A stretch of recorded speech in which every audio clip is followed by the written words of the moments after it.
प्रभु यीशु मसीह के नाम में आपको अनुग्रह, शांति और आशीष मिले। आज से करीब 150 या 150 वर्ष से पुरानी ये बात है। फिलिप ब्रुक्स नाम के एक परमेश्वर के दास थे और इन्होंने एक कविता गीत लिखा था और उस गीत का जो शीर्षक था, जो आज भी गाया जाता है, शीर्षक था हे बेथलेहम के छोटे नगर। हे बेथलेहम के छोटे नगर। और बेथलेहम, जैसे कुछ लोग जानते हैं, वो नगर था जहां पर प्रभु यीशु मसीह ने जन्म लिया था। और उसने ये गीत लिखा था। उसकी मैं सिर्फ 2 पैराग्राफ्स आपको हिंदी में बताता हूं। हे बेथलेहम के छोटे नगर, तू कैसे बसा हुआ है, और तेरी जो गहरी और स्वप्नहीन नींद है, और ऊपर से तारे चुपचाप निकल रहे हैं, लेकिन तेरी अंधेरी गलियों में अब एक अनंत काल की रोशनी चमकी है। तेरी अंधेरी गलियों में एक अनंत काल की रोशनी चमकी है, और जो तेरे वर्षों के भय और डर और आशाएं थी, वो आज उसका हल तुझे मिलेगा। हे बेथलेहम के पवित्र बालक, तू हमारे पास आ। हमारी ये प्रार्थना है। हमारे पाप को बाहर निकाल और हमारे जीवन में प्रवेश कर, और हमारे हृदय में तू आज जन्म ले। हम उन दूतों के आवाज को सुनते हैं जो तेरे जन्म की खुशखबरी लोगों को बताते हैं। हमारे पास हमारे साथ है, हे प्रभु इमैनुअल। इमैनुअल का अर्थ है परमेश्वर हमारे साथ है। तो इस प्रकार से उसने ये गीत लिखा था बेथलेहम शहर पे। वो शहर छोटा सा नगर है, शहर भी नहीं, नगर है, लेकिन आज पूरी दुनिया में जाना जाता है, क्योंकि उस छोटे से नगर में, जो बहुत बड़ा था, महान था, उसने मनुष्य का रूप लेकर उस नगर में जन्म लिया। इसलिए वो कहता है, तेरी अंधेरी सड़कों में अब एक अनंत काल की रोशनी पाई गई है। और कहता है, हे बेथलेहम के पवित्र बालक, जो प्रभु यीशु मसीह है, परमेश्वर का पुत्र, तू हमारे पास आ, हमारे हृदय में आ, हमारे पाप को दूर कर और हमारे साथ अपना घर बसा, हमारे साथ संगति कर। उसकी प्रार्थना का ये भाव है। तो फिलिप ब्रुक्स, जो इसके लेखक थे, ऑथर थे या कवि थे, ये बहुत बीमार हो चुके थे, अब बुजुर्ग हो गए थे। और क्योंकि जब कोई जाना माने व्यक्ति या जिससे लोग बहुत प्यार करते हैं वो बीमार हो जाता है, तो बहुत लोग मिलने आते हैं। उन दिनों तो फोन का हिसाब नहीं था, तो लोग आके ही दरवाजा खटखटाते थे और घर वालों से कहते थे, हम बस 2 मिनट के लिए मिल लेंगे, 3 मिनट के लिए मिल लेंगे, बस ये फूल लाए हैं, ये कार्ड लाए, ये फल लाए हैं। तो उन्होंने साफ कह दिया था कि मैं किसी को नहीं मिलूंगा। शायद उनकी पीड़ा ऐसी थी, कमजोर हो गए थे। तो बड़ा नम्रता से निवेदन किया था कि कृपा करके मुझे मिलने कोई ना आए। तो इसी समय, क्योंकि ये फिलिप ब्रुक्स जाने माने व्यक्ति थे, इसी समय के टाइम में एक और जाने माने व्यक्ति थे जिनका नाम रॉबर्ट ग्रीन इंगरसोल था। और इंगरसोल ये एक वकील था, ये लेखक था और एक बहुत अच्छा वक्ता था। बहुत पावरफुल भाषणें देता था। लेकिन ये किस चीज का भाषण देता था? ये भाषण देता था विचार की स्वतंत्रता के बारे में। तो जो एक समय आया था golden age of free thought, स्वतंत्र विचारने का सुनहरा युग, यानी जो चाहो सोच सकते हो, जो चाहो कर सकते हो, जब तक देश के कानून के अंदर है। तो वो कहता था लोगों को कि तुम डब्बे के बाहर सोचो, है ना, think out of the box. डब्बे के अंदर ना सोचते रहो, बाहर सोचो। ये करता ही था। ये धार्मिक आजादी की भी बात करता था कि जिसको जो मानना है मानो, किसी पे कोई चीज थोपो मत। और इस बात में वो विज्ञान और तर्क को बहुत प्रमोट करता था, और विशेषकर वो प्रभु यीशु मसीह का विरोध करता था, बाइबल का विरोध करता था। और बोलने में बहुत पावरफुल था, तो लोग इसको सुनने आते थे।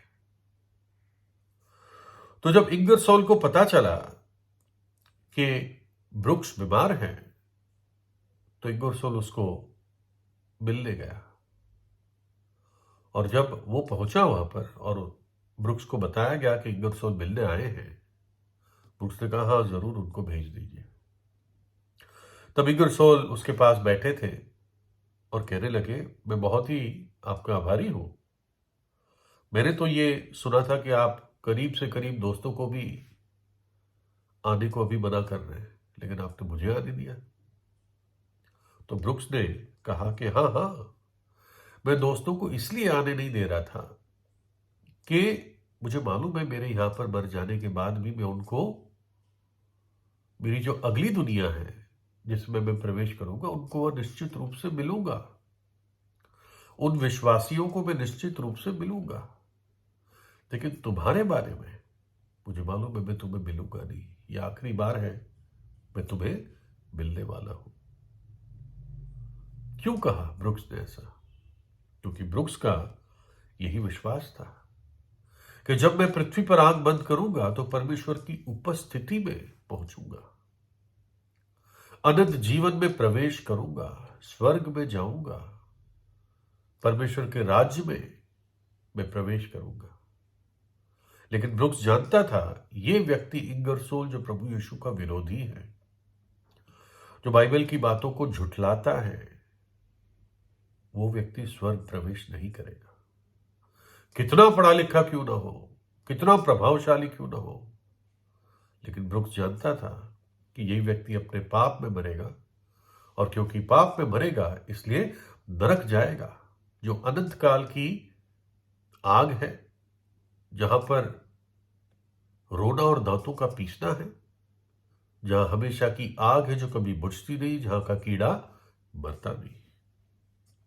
इसलिए ब्रुक्स ने उसको मिलने के लिए वो तैयार हो गया कि काश एक और मौका इंगरसोल को चेतावनी देने का मिल सके। प्रभु यीशु ने कहा, मैं तुमसे सच कहता हूं कि यदि तुम अपना मन ना फिराओगे, पश्चाताप ना करोगे, तो तुम सब के सब ऐसे ही नाश होंगे। प्रभु यीशु ने सीधी चेतावनी लोगों को दी। जो डाकू प्रभु यीशु के क्रूस के बगल में जो और एक क्रूस था उस पर लटकाया हुआ था, उसने प्रभु यीशु से प्रार्थना की कि हे यीशु, जब तू अपने राज्य में आए तो मुझे स्मरण रखना। प्रभु यीशु ने कहा, तू आज ही मेरे साथ स्वर्गलोक में होगा, आज ही होगा। क्योंकि उसने न केवल पश्चाताप किया, परंतु प्रभु यीशु पर, उसके बलिदान पर विश्वास किया।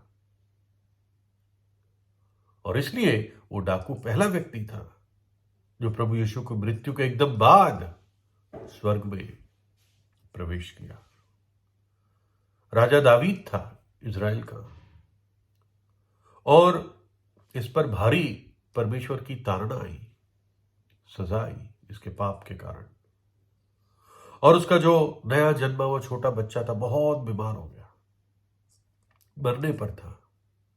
राजा दावीद जमीन पर लेटकर 7 दिन भूखा प्यासा परमेश्वर से प्रार्थना करता रहा, अपने पापों से पश्चाताप करता रहा, रोता रहा। प्रभु ने उसके पाप को क्षमा तो कर दिया, लेकिन ये उसके ऊपर धारणा थी। और जब वो बालक मर गया तो राजा दावीद के दास घबरा रहे थे उसको कहने के लिए, बताने के लिए कि बच्चा अब मर गया है। लेकिन राजा दावीद समझ जाता है और फिर अपने आप को अपना मुंह धो के और तैयार होके परमेश्वर की आराधना करके वो खाना खाने बैठता है। तो जो उसके सेवक थे वो अचंभित हो गए कि राजा ये क्या बात है, पहले तो तू जब बच्चा जिंदा था तो तू तो भूखा रहा, प्यासा रहा, लेकिन अब तू बच्चे के मर जाने पे अब खाना खाना शुरू कर रहा है। तो राजा दावीद ने क्या कहा, परंतु अब वो मर गया है, फिर मैं उपवास क्यों करूं? क्या मैं उसे लौटा सकता हूं? मैं तो उसके पास जाऊंगा परंतु वो मेरे पास लौट ना आएगा। दावीद को मालूम था कि एक दिन मैं इस बालक को भी देखूंगा। समझदारी की उम्र से पहले अगर एक छोटा बालक मर जाता है तो वो परमेश्वर के राज्य में प्रवेश करता है, क्योंकि उसके उस पाप के लिए जो उसने पूर्वजों से और अपने मां बाप से पाया, उस पाप के लिए यीशु मसीह ने क्रूस पर अपनी जान दे दी। उस पाप के लिए प्रभु यीशु ने दुख उठा लिया। लेकिन समझदारी के बाद, समझदारी की उम्र के बाद, जब एक व्यक्ति जवान होता है, जवान व्यक्ति बनता है, बुजुर्ग होता है, तो उसको अपना हिसाब खुद देना है, यानी खुद निर्णय लेना है कि मुझे अपने पाप से पश्चाताप करना है और प्रभु यीशु पर विश्वास करना है। पाप में मर जाना ये बहुत भयानक बात है ना। और यीशु मसीह इसी दंड से बचाने के लिए इस धरती पर आया। उस बेथलेहम नगर में उसने जन्म लिया, और उसने जन्म इसलिए लिया कि उसको आखिर में क्रूस पर अपना बलिदान मेरे और आपके लिए देना था। मेरे पापों के लिए उसको सजा सहनी थी, मेरी सजा उसको सहनी थी इस जगत की, और उसने सहा, मर गया, क्योंकि पापों की मजदूरी मृत्यु है, और तीसरे दिन मृतक में से जी उठा। आज युगानुग जीवित है, और जो कोई उसके पास विश्वास से आता है उसको वो कभी बाहर नहीं निकालता। परंतु परमेश्वर हम पर अपने प्रेम की भलाई इस रीति से प्रकट करता है कि जब हम पापी ही थे तभी मसीह हमारे लिए मर गया, और इसलिए जो विश्वास करता है उसको फिर अब मृत्यु का डर नहीं है। इसलिए फिलिप ब्रुक्स अपने आखिरी क्षणों में खामोशी में बिताना चाह रहे थे, बिना किसी से मिले। वो जानते थे जो मेरे प्रिय भाई बहन है, मैं उनको निश्चित रूप से मिलने वाला हूं, थोड़े समय की बात है। लेकिन इंगरसोल जो एक भक्तिहीन नास्तिक था, वो जानता था कि ये अगर विश्वास नहीं करेगा, अपने पापों से नहीं फिरेगा, तो ये नरक ही जाएगा। तो इसलिए प्रभु यीशु पर विश्वास करना, अपने पापों से पश्चाताप करने में कोई भी देरी ना करे। प्रभु यीशु आपको आशीष दे।